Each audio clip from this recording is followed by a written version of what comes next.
Good evening. My apologies for being a moment late. I was finishing up that dreaded nicotine habit, and thank you for your patience with me. Tonight, we're talking about HR 3671. I had the opportunity to print it out, and we're going to go over some of the things that are within that House resolution as well.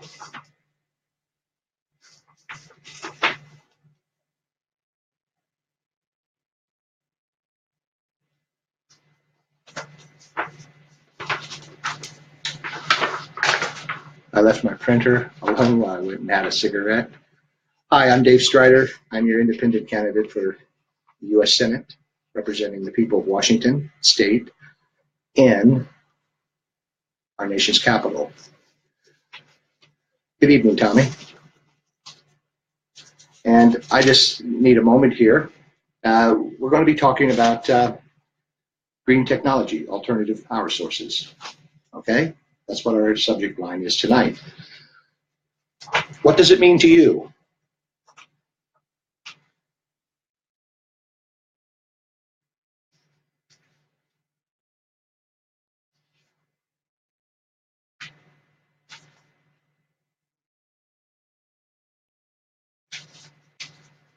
Okay.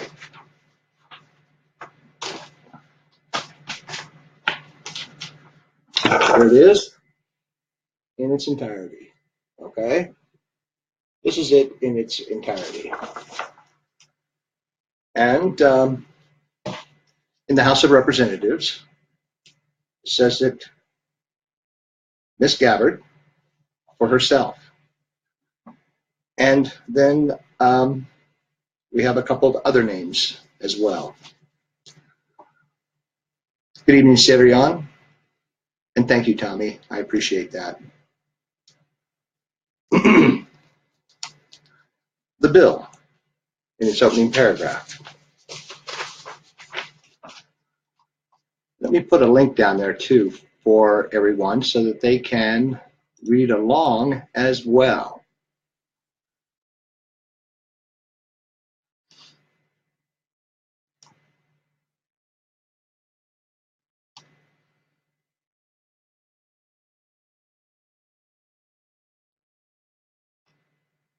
I'll provide you the link,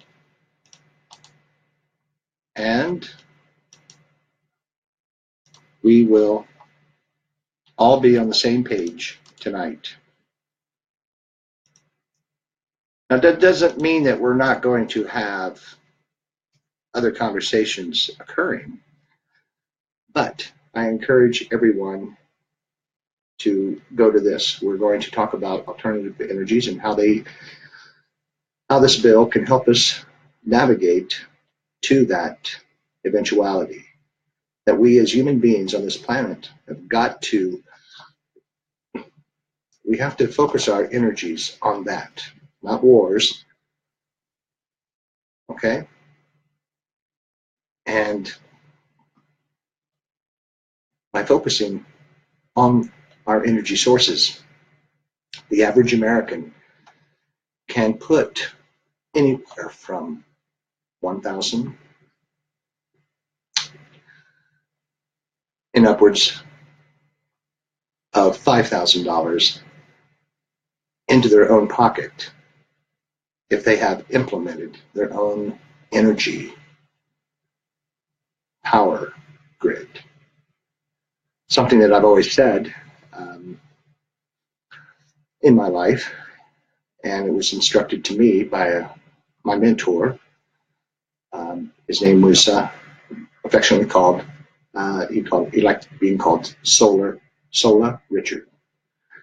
And he passed away a few years ago, but he left a mark, an indelible mark on my psyche and my knowledge of what we could do with alternative power sources. Okay, so within this bill, it gives us a congressional pathway so that those other leaders within our government can also understand what is needed. The bill itself, to justify transition away from fossil fuel sources of energy to 100% clean energy by the year 2035. And for other purposes,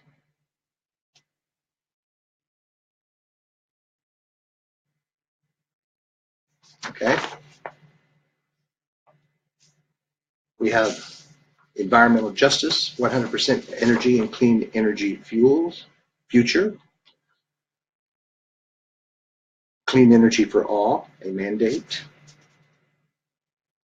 fossil fuels off of in Title III, Title IV, offshore wind and solar, Title V, ban on crude oil and liquid propane exports, Title VI, just transition and worker protection, Title VII, funding.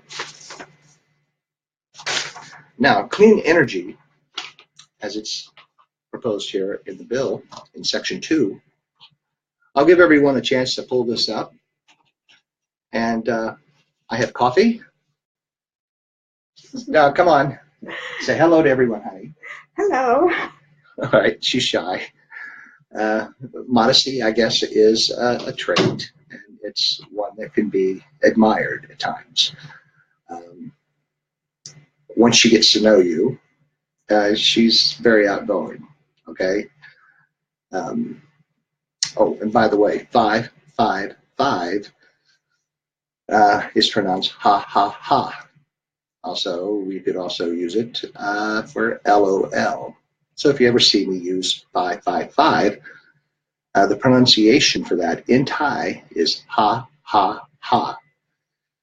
Okay, that should be pretty easy to remember, right? See, I've taught someone tonight a Thai word, ha, for the number 5. Okay, now back to Section 2, clean energy. The term clean energy means energy efficiency, energy conservation, demand response, energy storage, and energy derived from solar, offshore wind, onshore wind, geothermal, and ocean tidal sources. Now that is in Section 2.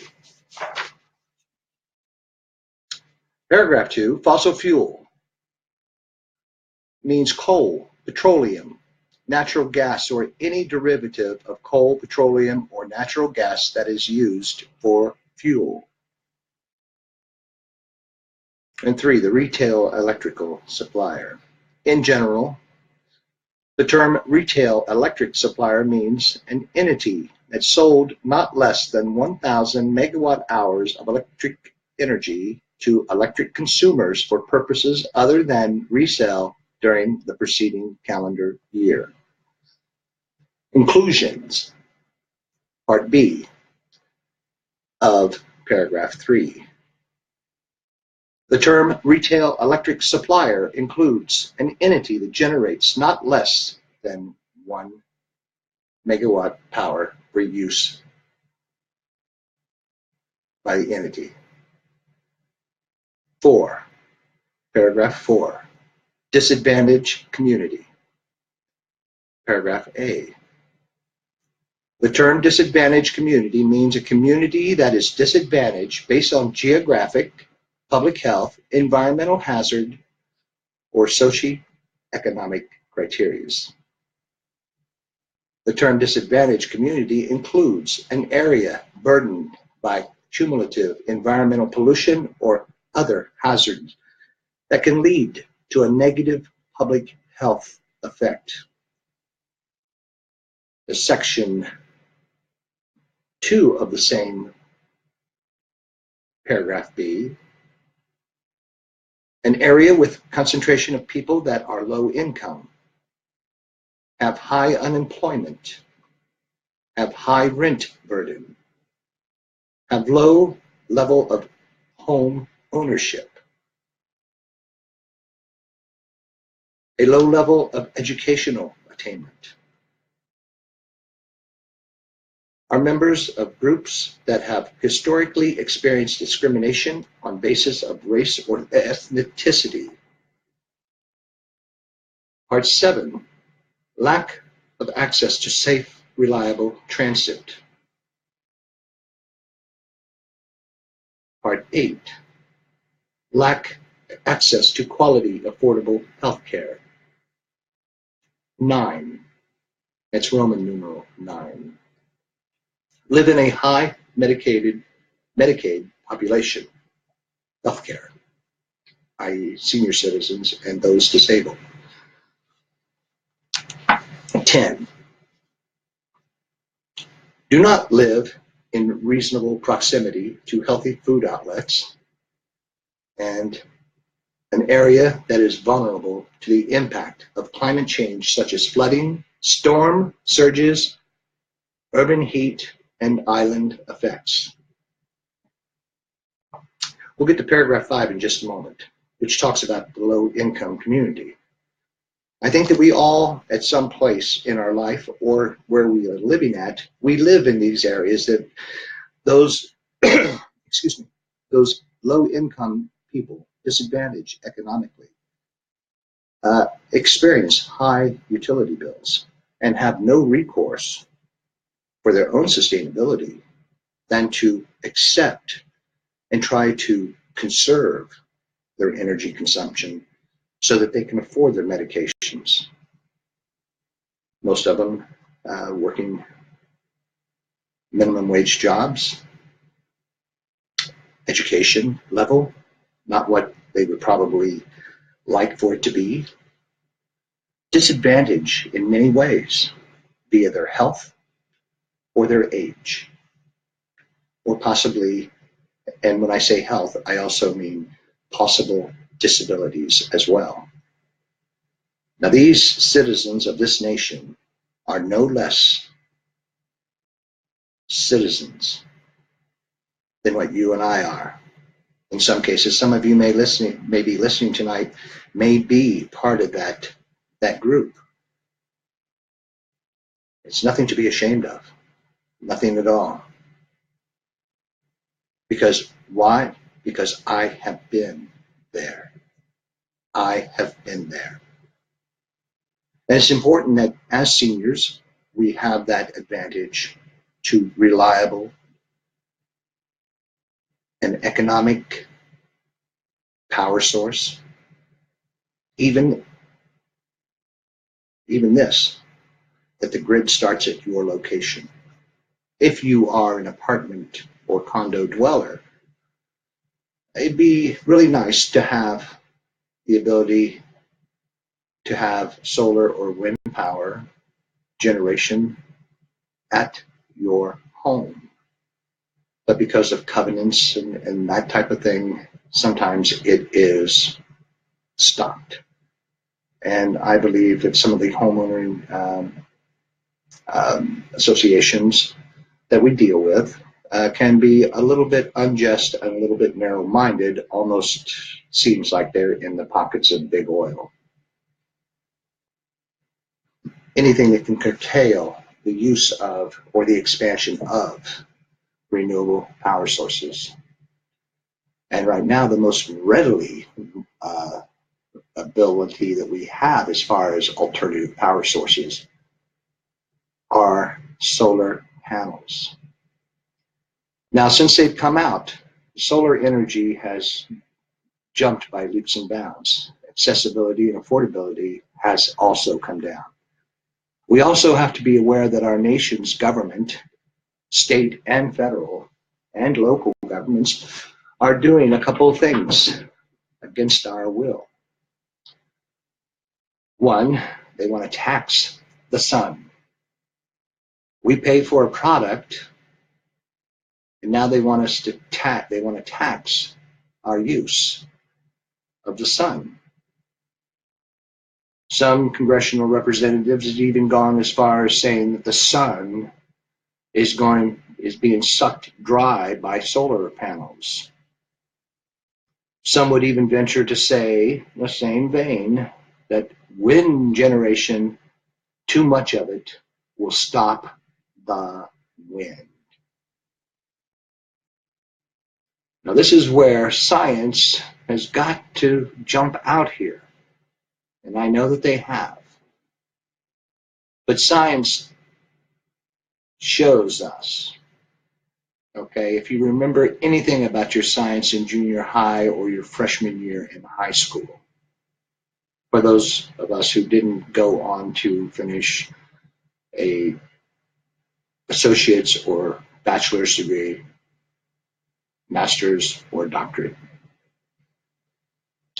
it's important that we understand just some of the regular principles of science, physics, of the rotation of the Earth, our place in this solar system.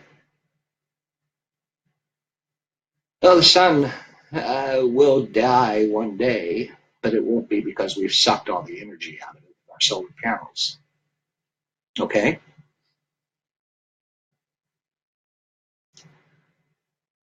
Now, I'd like to go to paragraph 5, low-income communities.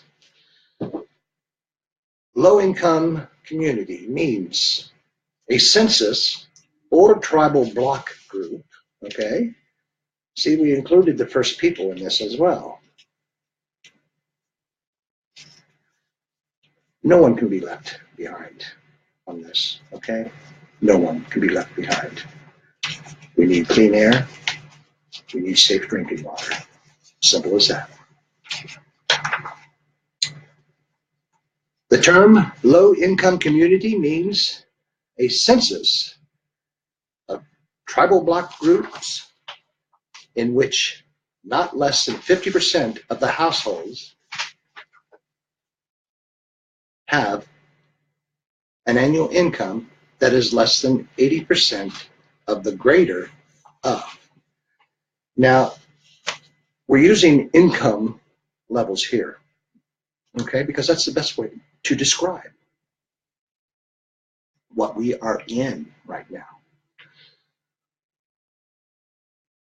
As determined by the Secretary of Housing and Urban Development, the annual median gross income for the area in which the census or tribal block group is located, and as determined by the Secretary of Housing and Urban Development, the annual median gross income for the state in which the census or tribal block group is located. The term state means a state, i.e., Washington State, Idaho, Iowa, Ohio, Kentucky, Alabama, Mississippi, Texas, Arizona. In my trip across the country this past spring, early summer, I got to see wind towers out the yin yang going through California, some in Arizona, New Mexico. Yes, I got to see some really good displays of wind generation farms. Out there in the desert, you've got heat changes, you've got wind, and those towers were moving. Those towers were generating electricity. So now that we have the state idea taken care of, it also means the District of Columbia, the Commonwealth of Puerto Rico. Now, I think that Puerto Rico, at this point in time, is a prime candidate for alternative power sources. They are going to have to rebuild. What was is not, and we need to make sure that the people have the energy sources they need to make sure that their water is purified, their lights are turned on, that they can cook their food. Excuse me.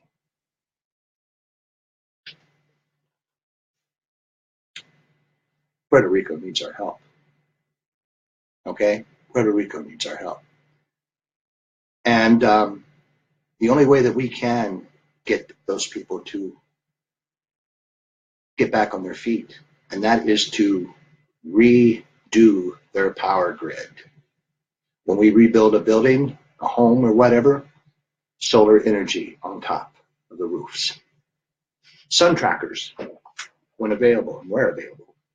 Being an ocean, a nation like Puerto Rico, the ability to harness wind and solar, tidal energy is off the chart. They could supply an abundance as to what they actually needed.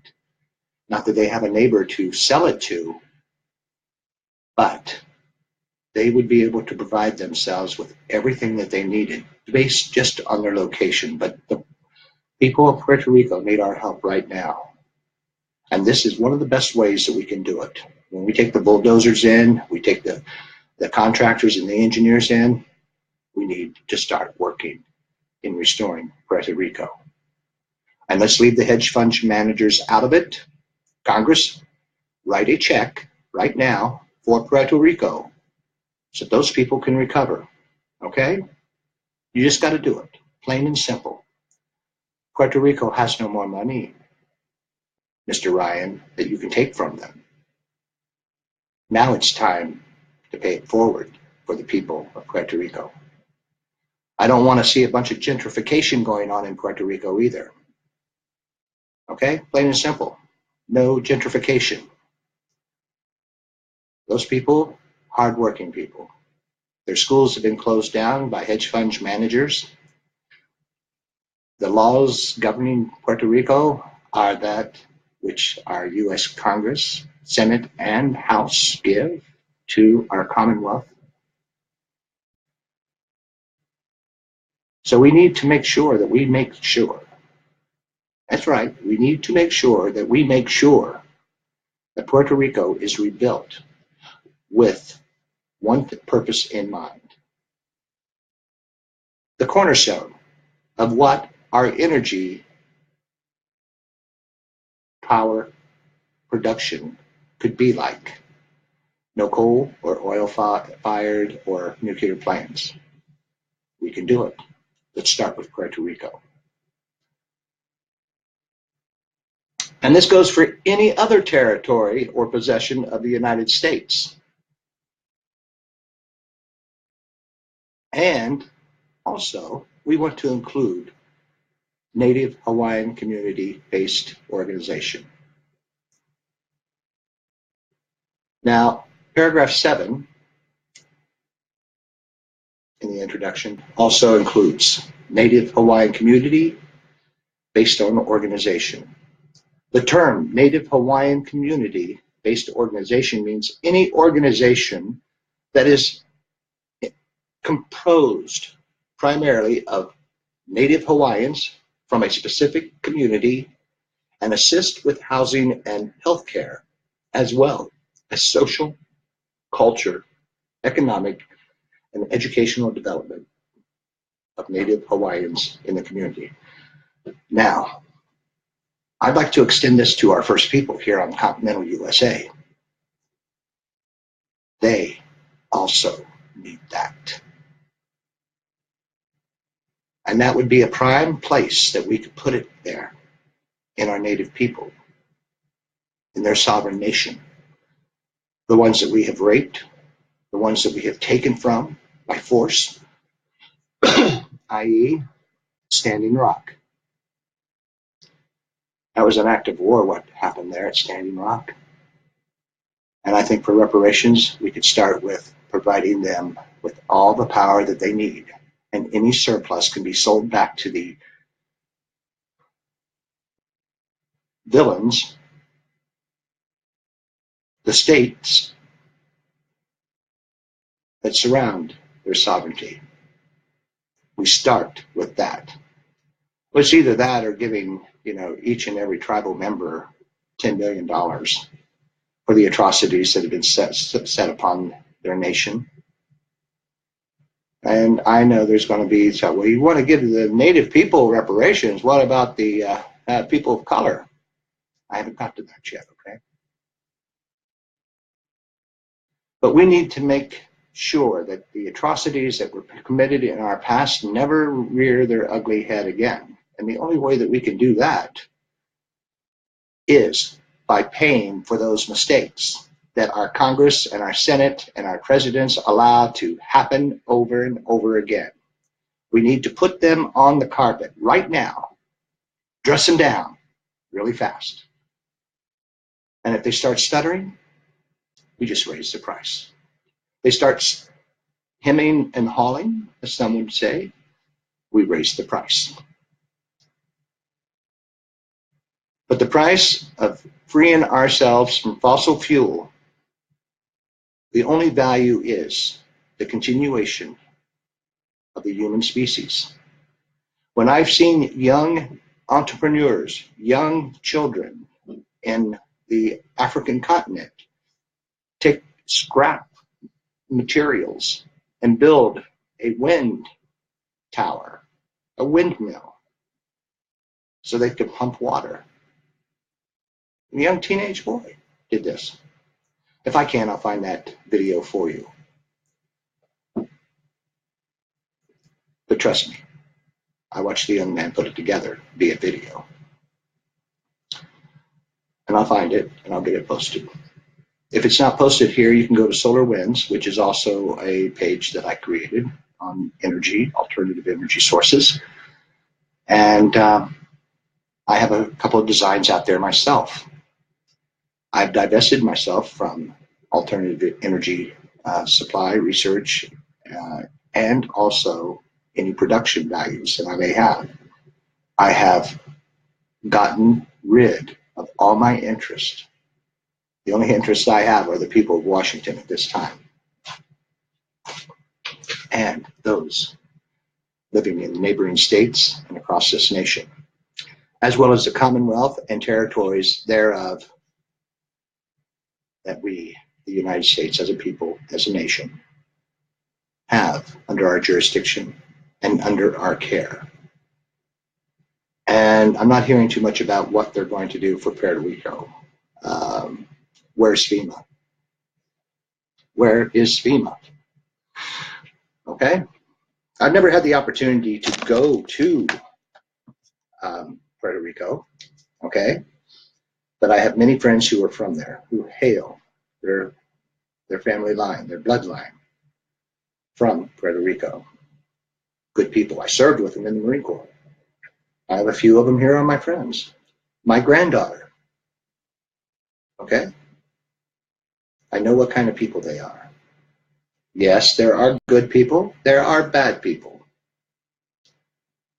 But if you start thinking that all people from a segment of our nation are bad, then maybe you need to reevaluate your own social beliefs. In Title I, let's continue. Do we have any questions in regards to what I've already read and added to? Okay.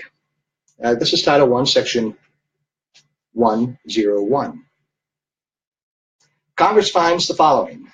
According to the National Aeronautics and Space Administration, NASA, 97% or more of actively publishing climate scientists agree that climate warming trends over the past century are extremely likely due to human activities. Additionally, most of the leading scientific organizations worldwide have issued public statements endorsing this position. Paragraph 2. Excuse me.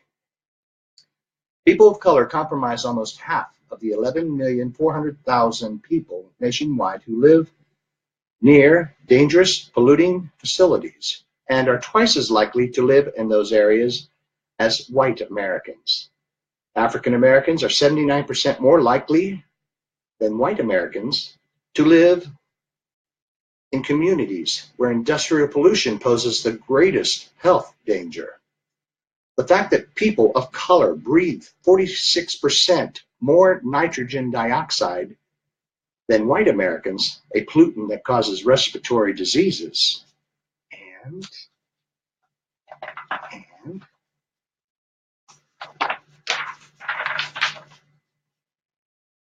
heart conditions, is one of the reasons why children of color go to the emergency room for asthma attacks at nearly triple the rate of white children.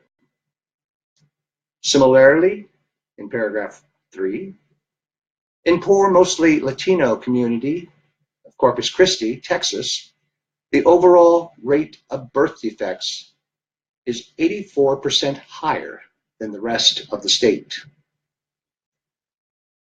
The city ranks number 1 in the state for benzene pollution generated by refineries and petrochemicals plants, a serious concern, as benzene is a powerful cancer-causing agent.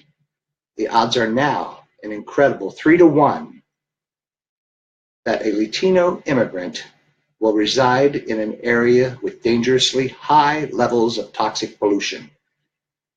It should also come as no surprise then that Latino families have placed as much importance on clean air and clean water in their communities as they have on immigration issues. Paragraph 4, tribal lands are only 4% of the United States land base. Yet 1,322 Superfund hazardous waste sites, 25% are in Indian country, or First Peoples, as we like to refer to them now. We know where Indians live. They live in India. And no, Miss Palin, they are not American Indians who live in the country India. Okay? Our people are Lakota, Cherokee, Shawnee, Puyallup, Apache, our First People.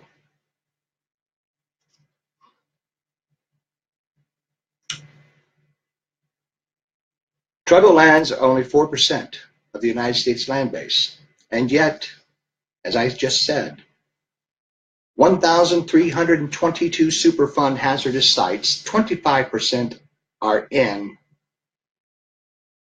Native country. The vast majority, 75% of abandoned uranium mines are on Native lands.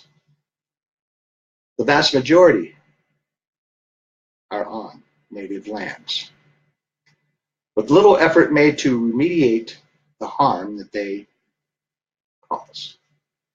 Paragraph 5, a full 20% of the people living in First Nation communities located next to tar sands extraction sites were diagnosed with cancer. Keystone XL, the Enbridge Alberta Clipper expansion were one of many pipelines attempting to bring the tar sands, toxic and corrosive crude oil into the United States directly through tribal lands. Paragraph 6.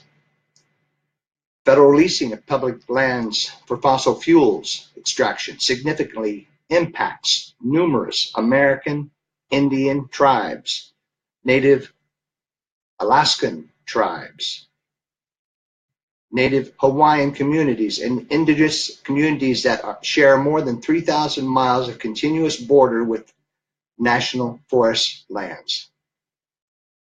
The resource exploitation of fossil fuel energy extraction has run a long and deadly course in tribal territories and lands. Remember, our First People, their lands that they live on right now were agreed to, signed, and treated by our Congress and our President at the time the treaty was taken up. Question is, remember when you're growing up, somebody ever used to say Indian giver? Well, the Indians never took back anything that they gave us. No. We used that term to vilify the first people. We, as a nation, our forefathers, mothers, we are the ones who made those treaties. We are the ones who have broken those treaties over the generations. And it's time that has to stop.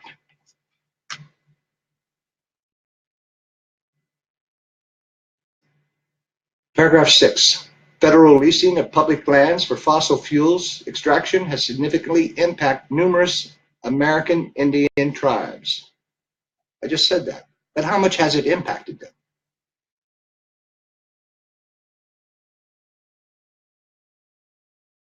Paragraph 7.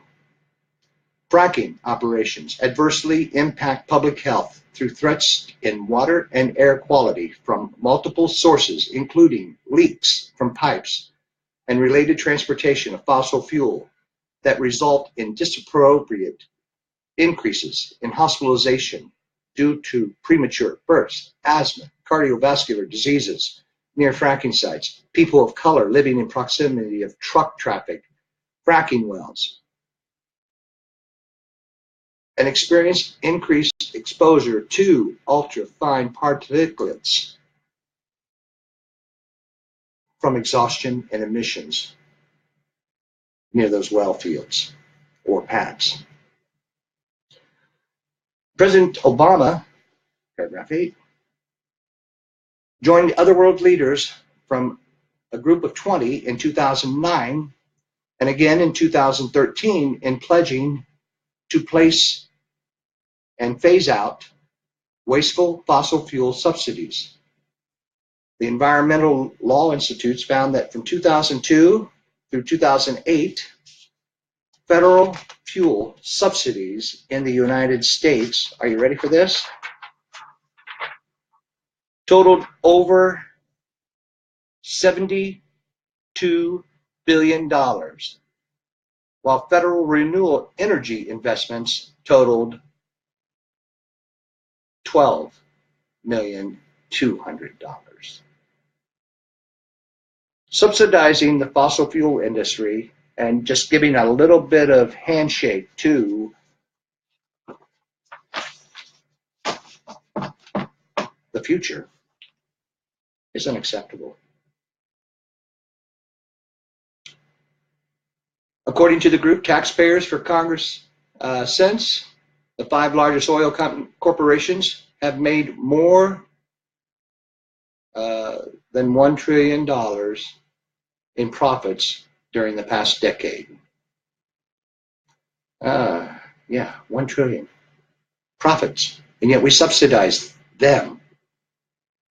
We subsidized fossil fuel industry to the tune of $1 trillion. I mean, we'd like to get a 5-figure annual income. Mid-5, 5-figure. That would turn the economy around quite a bit. But when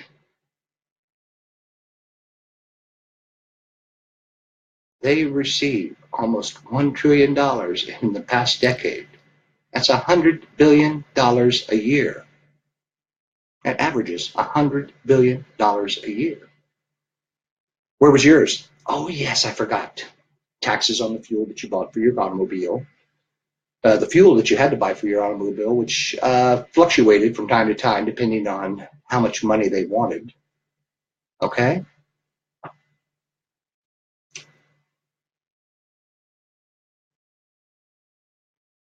Paragraph 11.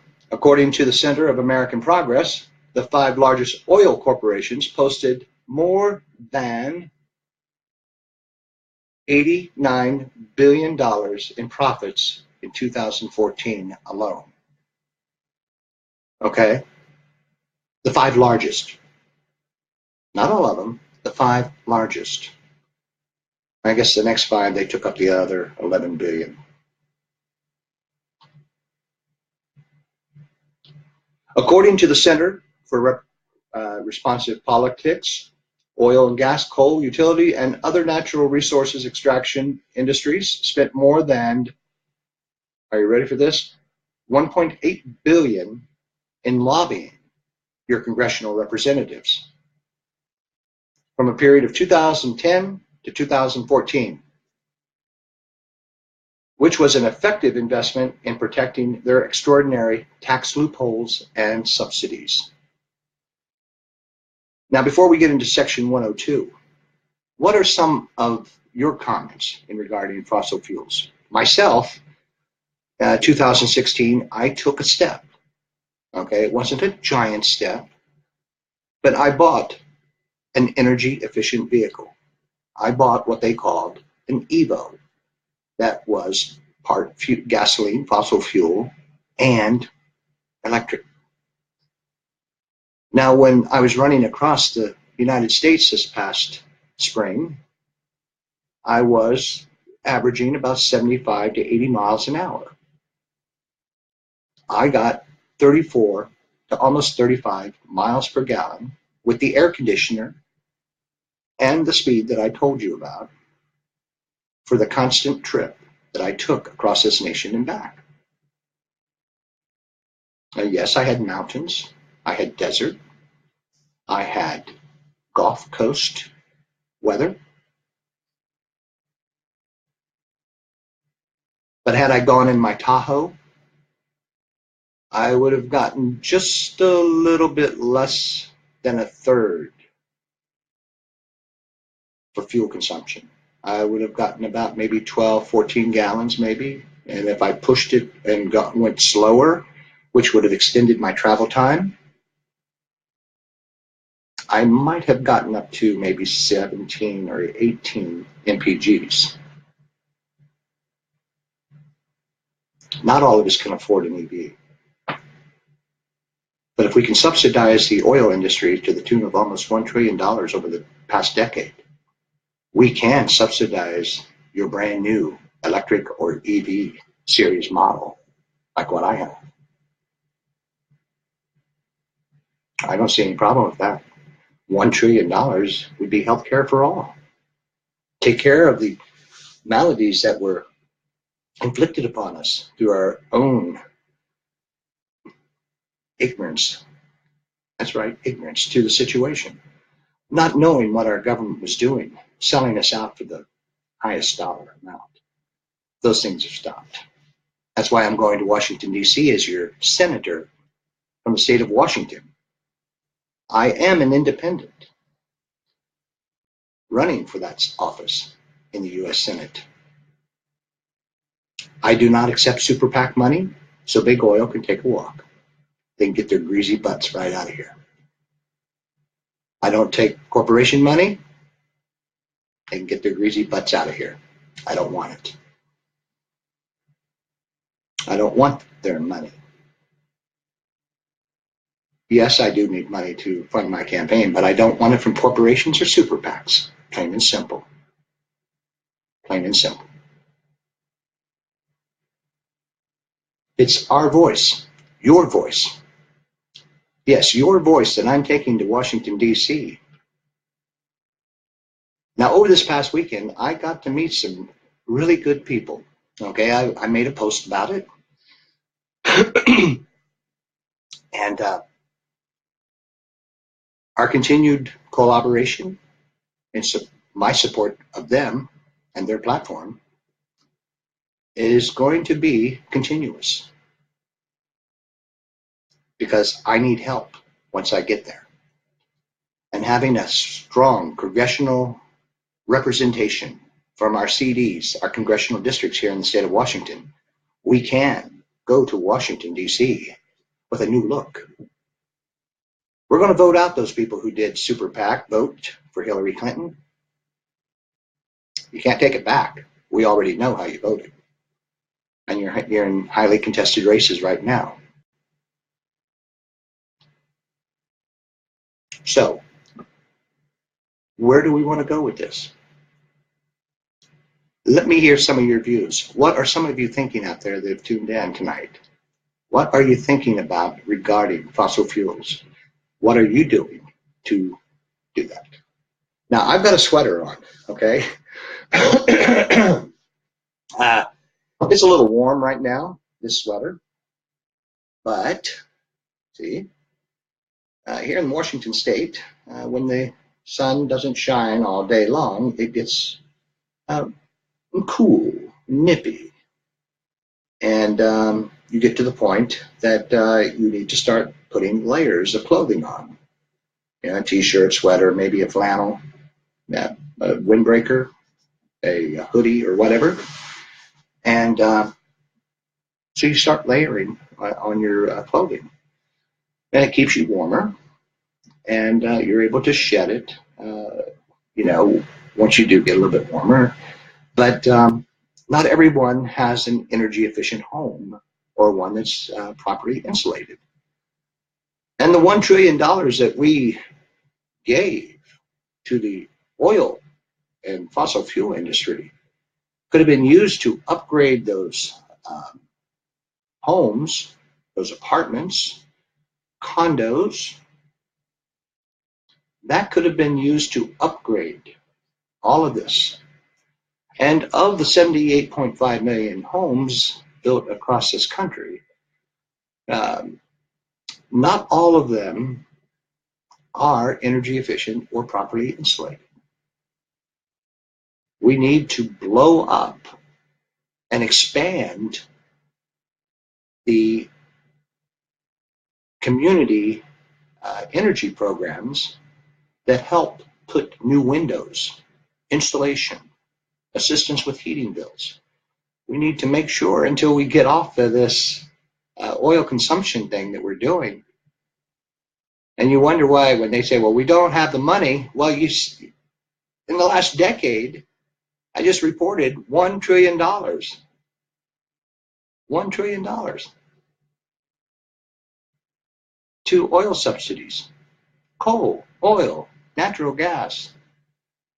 Those subsidies went in. Now I'm going to have my wife brought me a cup of coffee here, and before it gets too cold, I want you to think about what I just said. Where do you think the energy thing, the energy program of this nation, where do you think, in what direction do you think it should take? I want to have a cup of coffee. I want to have a little bit of this coffee that my wife brought up to me. And she asked me if I wanted a smoothie, and I said, no, I want something that's going to keep me rocking. So I'm waiting for your comments. If you would, please.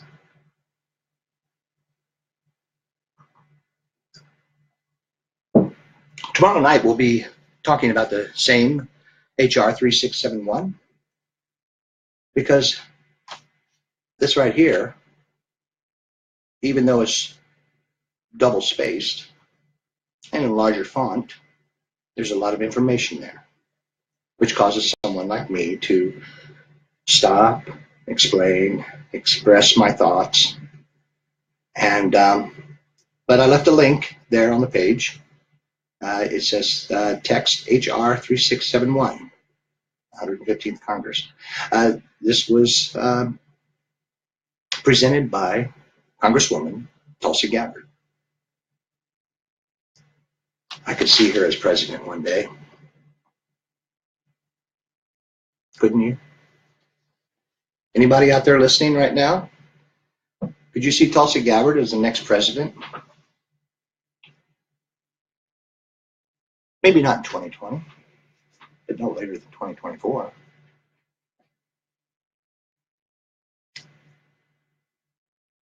Just a thought. I think she has the credentials to do it. I think her head is level enough to make sure that her ego doesn't get in the way, like some people we know in government. So while you're doing that, I'm going to read ahead. Another cup of joe. If you don't have your cup of joe, or you need to go to the bathroom, now's your time to do it.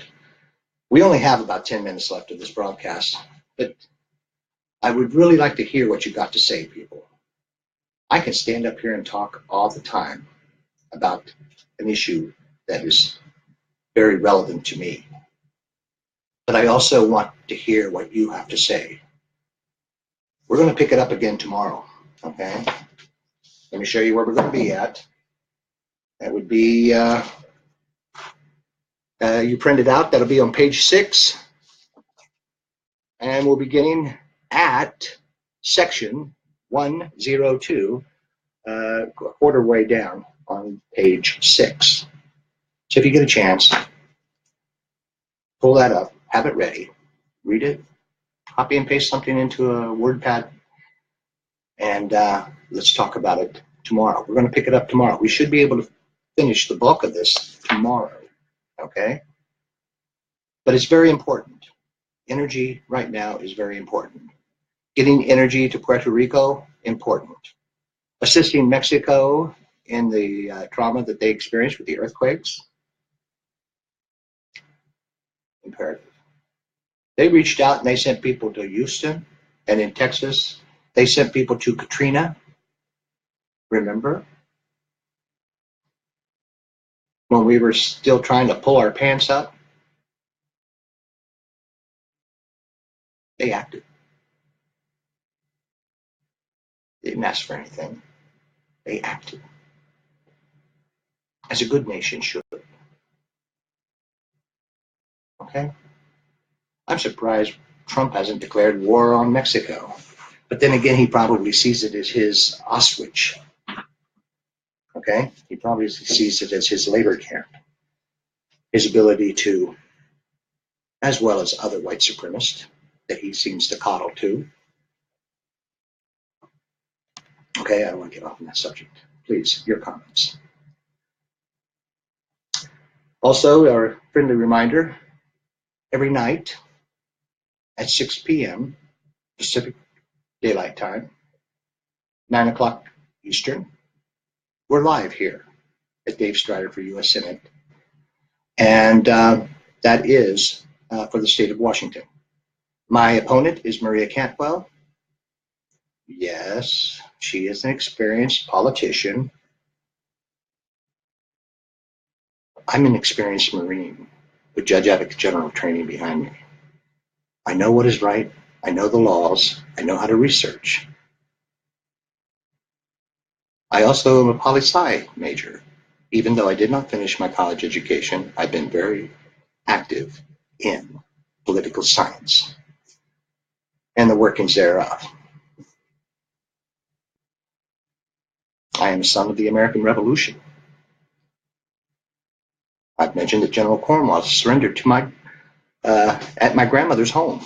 It's called the Moore House, to none other than General George Washington, our first president of this great republic. And you notice I call the United States a republic. However, with all the military bases that we have around the world, one would think that we are an empire. I know that that's what some of the people around the world think of us as. And if they say something nice to you, it's because they're afraid. I want people to like me, not fear me. When I go someplace, I want people to be able to embrace me as I want to embrace them. I want to learn more about their culture, their life, their history, not destroy it with bombs and sanctions. Okay? We have a few more minutes. I hope you enjoyed tonight's broadcast.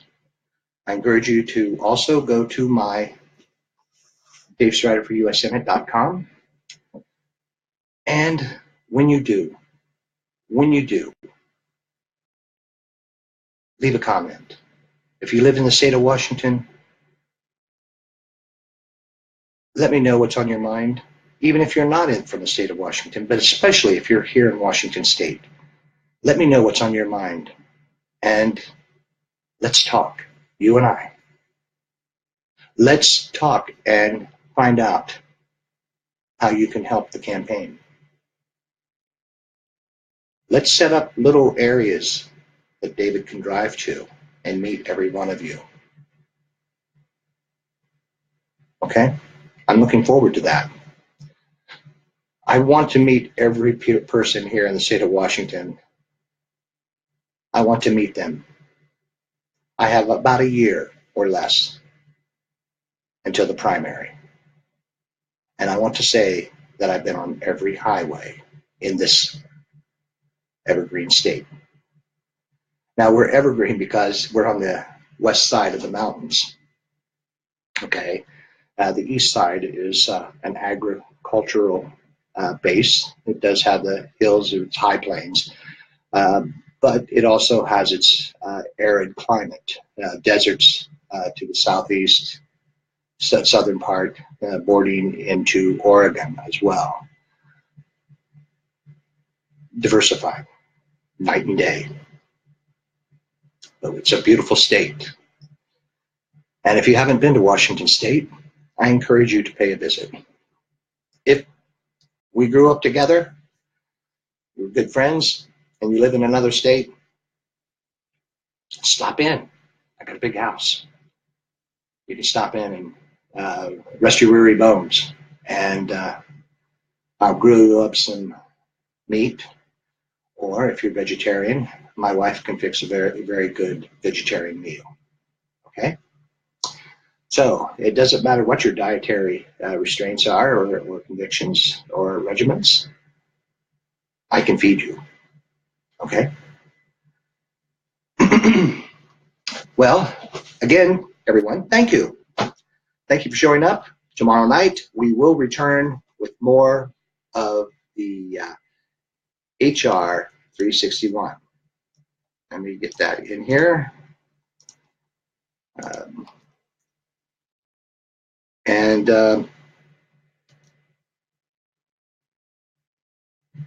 There we go. More on Tuesday.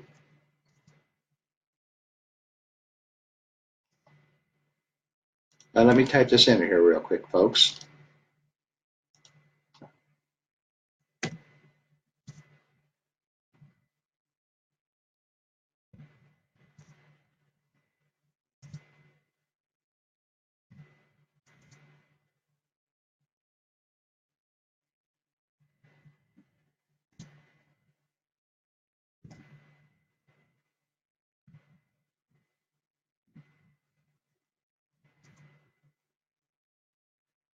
Okay. Typo there. It is fixed. Get that abbreviation out of there. And there is our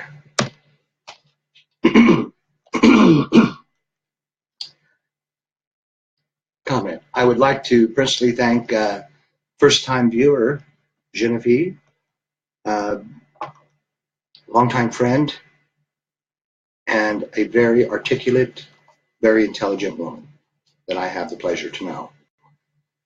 Those are the type of people that I grew up with. I always tried to do my best to hang out with those people who were smarter than I was, because that way was the only way that I actually got to learn a lot of things. It made me aspire to be better myself. And Jenny was one of them. Well, everyone, I want to wish you good night. Please share.